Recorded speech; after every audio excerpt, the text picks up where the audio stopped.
Hello everyone, thank you for tuning in yet again. This is Chris here with Would Ya Gaming. If you're new here, make sure to hit the like button, subscribe, comment below, rate the podcast if you've not already. I wanted to look back on 2020. It's been an unforgettable year and not in a great way. Delays ran rampant, broken games were released, and Sony even publicly offered refunds on a game on their storefront for the first time in a long time. The last time I remember this taking place was when No Man's Sky, which was a timed exclusive for Sony, was pushed back 2 or 3 additional months to allow polishing the game. With the way it released, I think it needed even more time than it was given. Even though some of those delays that we got pushed games outside of 2020 into 2021 and beyond, we were still able to get some great game releases, and I wanted to look at that. With all the bad going on, with some of us being cooped up in our houses all year long, some of us working out of our home, meaning our office is technically our home, meaning we technically never leave work. Yikes. Having to wear a hazmat suit when grocery shopping, and toilet paper becoming more valuable than certain stocks on the Dow Jones. I'll say it's been quite the experience to live through. Thank goodness I've not gotten sick. Hope everyone out there is staying healthy. And we'll just continue to try to navigate this field as there are some people who've lost their jobs and wonder how they're going to feed, clothe, and shelter their family. It's been a crazy year, and that's not saying anything of the subject, really. But to dive into the topic, in this crazy year, we were able to get some video game releases, and I wanted to take a look back at some of the games that I was more fond of than others, that I might have had a great time playing. So before I even begin, I want to preface this by saying, if I did not play the game, it's not going to be on the list. This is my opinion and nothing more. Your opinion may vary, and I can almost guarantee you that it does.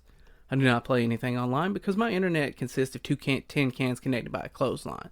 So there will be no online titles unless on the off chance it's one of the few titles I can actually play, like Among Us.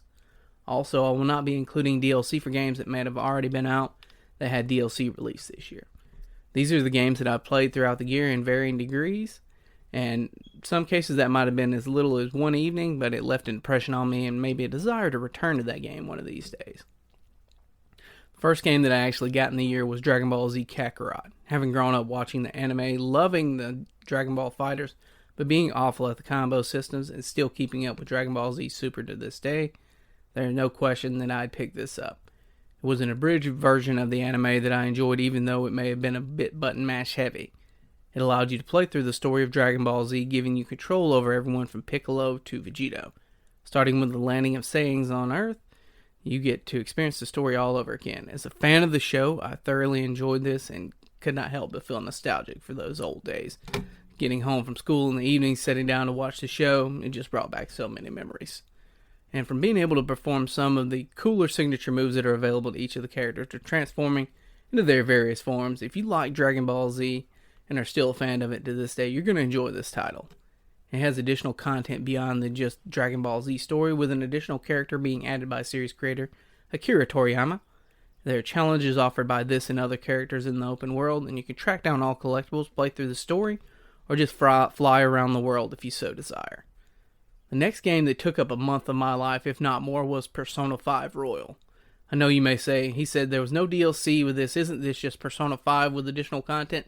And technically you would be correct, but it is so much more. Atlus is known for re-releasing their Persona games with additional content and even quality of life improvements, especially so in the case of Persona 5 Royal. Persona 5 Royal plays out in 2 parts. One part, life sim, that sees you as a high school teenager. You have only so many hours of the day to do everything that you need to do. The other half plays out as a dungeon crawler, where you capture mass similar to Pokemon, each having their own stats, strengths, and weaknesses. While a student, you must find time to study for exams, build up your stats, level up confidants. Some will give you super helpful perks that help you in both parts of the game, either the life sim or the dungeon crawler, fish, and so much more else. After platinum the first game and becoming hooked, I ended up buying Persona 4 Golden with a PS Vita TV so I could play that and just get a little bit more out of the Persona universe. So when this came about and they announced that Persona 5 Royal was coming out, there was no question I was going to pick this up. I do not regret one moment of the 100 plus hours it took me to fully flesh and finish this game out. The story remained the same, more or less, introducing a new character, an additional dungeon, and a couple of new mechanics to make it feel different enough. The next title that sank a bit of time into was Animal Crossing New Horizons, and this title is one that I still play to this day. I was able to get a copy for my daughter and myself the evening before it released from GameStop. Appreciate y'all breaking street date. Shout out to GameStop there. You know, guys aren't doing too great now these days, but I appreciate you for that. I played this every day for a long time. It built my town up from nothing. It was so simple. Had me enjoying the smaller things, catching bugs and fish, and even pulling weeds. I played the original back on GameCube and the Wii title City Folks. So I was looking for a chance to get back into the series, and this was the perfect chance to do so, and I thoroughly enjoyed it. My village is at 5 stars currently, and I have way too many flowers and desperately need to do some renovating. Moving buildings around, in particular my museum. I play each day, making sure to get my recipes, one in the morning and one in the evening. At this point, I've largely done and collected most things. I'm on the lookout for Gulliver and Gullivar to visit. I pretty much ignore anyone else who might show up, other than maybe Celeste if I happen to be playing at night looking for a meteor shower. Still, I spend a good deal of time on my town and enjoy checking in every day. I'm actively trying to get cooler villagers. I've got Freya, the pink wolf, and the lion Rex, I believe, and I'm proud of these guys and trying to add to that collections. One title I played that was a remake of a classic was Final Fantasy VII Remake Part 1. Just the opening scene alone is enough to bring back memories of sitting up late in front of my TV trying to play through the original PlayStation 1. Though this is only the beginning area of Midgar, this was a title that I'd long anticipated and looked forward to. The character models and real-time pausable combat were a welcome change from the blocky sprites and turn-based combat of old.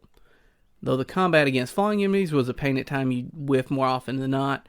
Locking on was rather difficult, but if you like the original, chances are you will like this as well, even though it did put its own spin on things. I finished most things in the game. The only thing I left off doing was getting the Bahamut summon.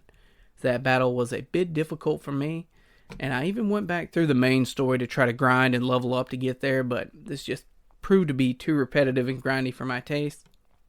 Maybe before part 2 releases, I'll have to take the time to go back and finish this and see if I can't obtain that summon and get the rest of the trophies, but who knows. Also, it will be interesting to see if your progress in part 1 carries over to part 2 in any way.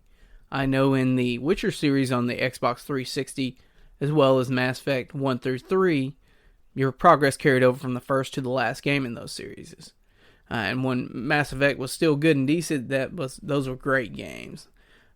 And those games remind me of a lot of the Golden Sun games 1 and 2 on the Game Boy Advance.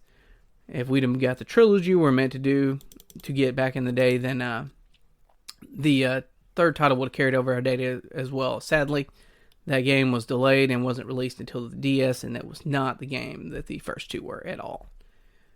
Next, a friend loaned me a copy of Doom Eternal, and after he finished it, and I had a lot of fun running through mindlessly slaughtering demons. That was until I hit later levels, and the difficulty ramped up quite a bit. Either forces were overwhelming, they were just everywhere, or there was a new enemy type that I just couldn't seem to counter or figure out, get the mechanics down for. Hard as it seemed, it was that much more rewarding when I was able to make it through and clear a level. There were additional challenges you could take on, collectibles to find, and some of the challenges were ridiculously hard. When I started out, I was getting every item available, clearing all levels, clearing all Slayer gates, and leaving no stone unturned in general. On later levels, the difficulty was to such a high degree that I was happy to finish the level, much less clear those Slayer gates. The ability to double jump, mid-air, pull off a bar, double dash, change weapons, destroy enemies as you fall, and chain glory kills along the way was one of the cooler aspects in the game. And there's since been DLC released that I imagine is no less difficult. Maybe one of these days I'll make it back there and play on that. The Last of Us Part 2 was a game that had people truly angry at Naughty Dog. Naughty Dog was accused of tailoring gameplay that they showed to mislead players. They were expecting to play as Joel to continue the story with Ellie, but spoiler alert, Joel died in the prologue. You got to play as him for maybe 2 hours. He was killed in revenge for murdering someone who he killed in order to save Ellie at the end of The Last of Us Part 1. He was killed no less in front of Ellie. This gave Ellie post-traumatic stress disorder and set her on the path of revenge to find Joel's killer and make sure that she tied up any loose ends. We're led to believe that Ellie was angry at Joel for taking away her choice at the end of The Last of Us Part 1. And they had just recently began to speak again, but the wounds had not been healed all the way. This was truly a touching and sad game, causing me to not be able to listen to Days of Future Past by Pearl Jam to this day without tearing up. I challenge you to play this game and not tear up after you've seen it all the way through. It is a touching game and a testament to all the hard work of the developers over at Naughty Dog and what they are actually capable of. This game is one I'll not forget anytime soon, and it's truly left a lasting effect on me, finishing out Joel's tale. The Last of Us Part 2 takes an emotional toll, but I love this game and the gameplay loop. It was a lot of fun. Another game that I have fond memories of playing on an older console is the Mega Man Zero ZX Legacy Collection. I played Mega Man Zero first on the Game Boy Advance slot of my first Nintendo DS and have such fond memories of that game. Something about running around slicing robots in half with Zero's beam saber was so satisfying. This was the original Mega Man game for the Game Boy Advance that I was playing. The ZX Legacy Collection adds more games to that, borders, and it's just overall a better experience. And these other games might not be my favorite in the collection, but they're there if I desire to try to go through them and finish those off. It offers everything you'd expect from a Mega Man game. A dystopian future with robots fighting one another, bosses, and difficult levels. Now on to the game that I'll only spend an afternoon on, if that amount of time. I'd say more akin to 4 hours to complete the game in a single run on a lazy Saturday. Huntdown is a smaller indie retro-inspired side-scroller shooter that is co-op and a ton of fun. I am a fan of any good couch co-op games I can come across, and this was another I knew that myself and a friend of mine would have a great time playing. Being able to shoot and either duck behind cover or into a doorway to avoid enemy fire made for a unique mechanic differentiating enough from the other side-scroller shooter games. The art style alone is enough to make you think it could have been released years back in an arcade cabinet. Huntdown sees you as a bounty hunter in a futuristic setting that is reminiscent of the 1980s, with the characters' cars and city being heavily influenced by the era. You must take on each of the gangs, clearing out their levels, and before finally taking on their boss at the end of the levels. There are 3 characters to choose from, with their weapons being slightly different. You can pick up different weapons that are dropped and use them. A friend of mine came over, like I said, for the day, and we ran through this game and quite enjoyed it. The last game that I finished only a week ago was Ghost of Tsushima, and this was a game that I've been waiting to play for some time. Why, you may ask? Because I'm cheap and don't want to pay full price for the game.